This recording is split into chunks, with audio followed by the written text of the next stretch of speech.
Welcome back, my friends. Today we're going to talk about the new 450 Bushmaster Upper here. Our first shots, our first impressions, all that fun stuff. So stay tuned and let's get at it.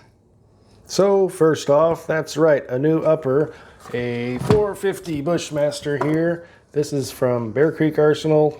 We got the Gen 2 side charging action here. So I did that on purpose, so this way we could play with some super heavy lead cast bullets with some like tight group or trail boss or whatever. Stuff that's not going to cycle our action, but stuff that might be fun to play around with. So I went with the side charger there just so I don't have to reach behind the scope when I'm playing around with those single shot style loads.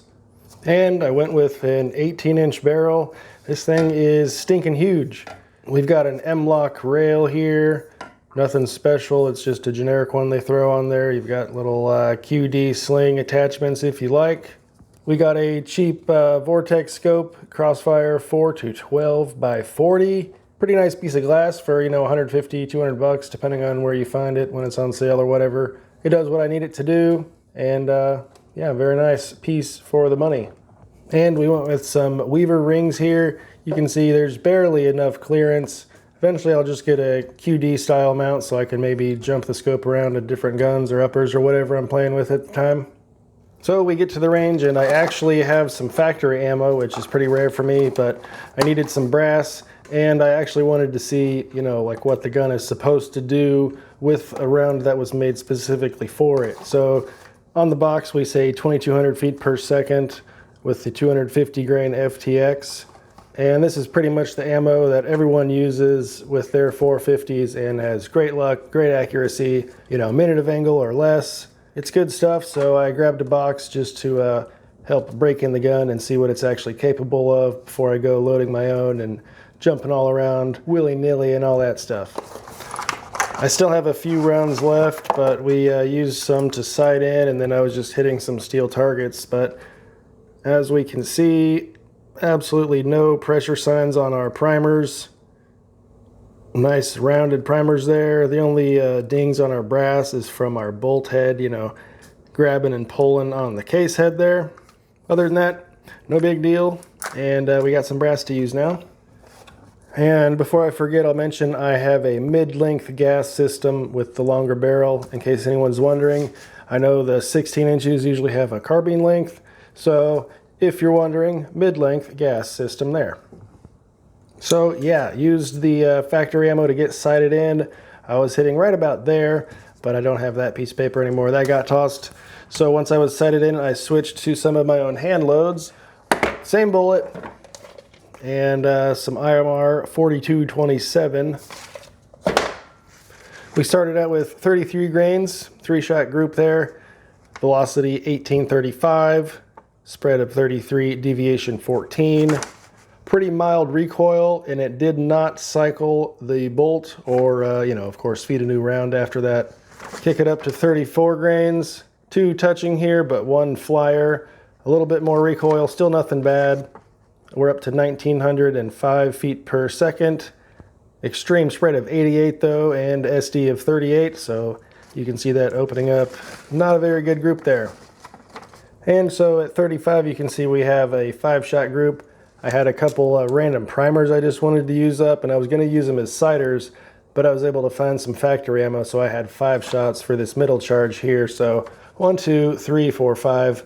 That was just a, piece of ricochet coming back and tearing there. So 5 shots at 35. We jump up from 1905 all the way to 1992. So our spread down to 42 and standard deviation at 18 there. 36 grains, still nothing special. That's, 2.5 inches there, 2 within an inch, but this wild flyer I have in just about every group, up to 29 feet per second, spread of 32 and deviation of 13. And finally, I stopped at 37 grains there, up to 2074 velocity, spread of 43 and deviation of 18. We can still go up about another grain, I think. I saw 38 grains max in a couple different sources. But even at 37 grains, I was not able to cycle my mid-length gas system there. So I don't know if 4227 is maybe too fast burning, or I'm using too light a bullet with the different powder, you know. Some kind of combination there isn't quite working for my specific setup, so I'm going to try a couple different powders here and see if we can actually get the gun to cycle. And you can see accuracy, it wanted to group. You know, it wanted to group on pretty much every target here, but we had a flyer here, we had a flyer high here. There's kind of 3 here, but you know, 2 over this way. Up here, 2 of them are touching and a flyer. This one, yeah, meh, you know. And I said I had a couple spare primers. It's these 2 here. Again, though, no pressure signs on our brass. And I'm pretty sure we're never going to see a primer pressure sign like you would on a pretty much any other cartridge. The Bushmaster here, specifically in an AR, the maximum pressure is 38,000 or 39,000, somewhere in there. And that's a pretty low pressure for some of these primers. So usually if you're running 55,000, 60,000 PSI, then you'll see some flattening of the primers and such. But I don't know if I'll ever see that here in this gun at, you know, maxing out at 40,000 PSI.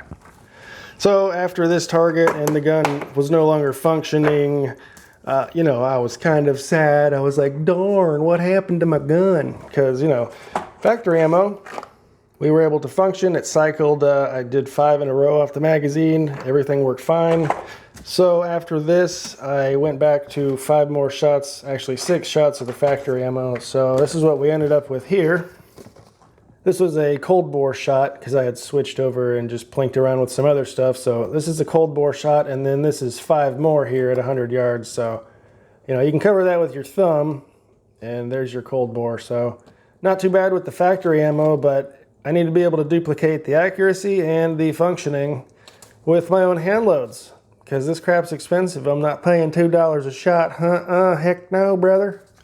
And you can see with our factory ammo over the chronograph, we had an average of 2144, spread of 40, and SD of 11. Pretty good from the factory, although it says 2200, you know, is that for a 20-inch barrel perhaps? Because I only have 18 inches. So anyways, you know, this gives me hope. And all you Bear Creek haters, you know, there is accuracy there. They guarantee a minute, I think, if you use factory ammo and proper technique and all that crap. I'm not saying I'm a good shot or anything, because I'm not.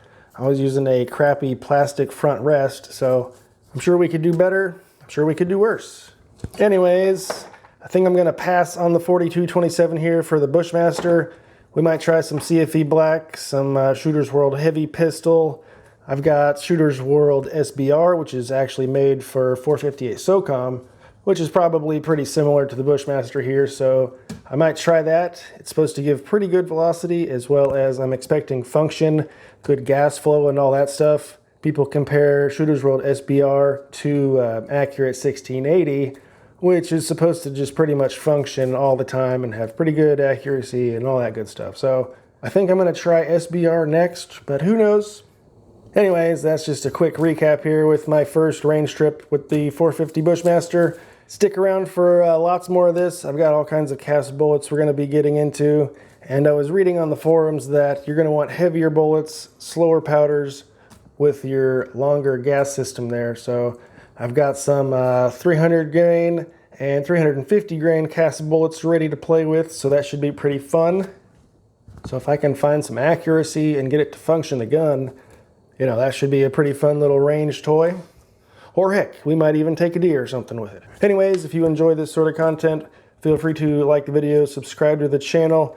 You can also visit me over on patreon.com/dummyround. Anyways, thanks guys. We will see you in the next one. Have a good one.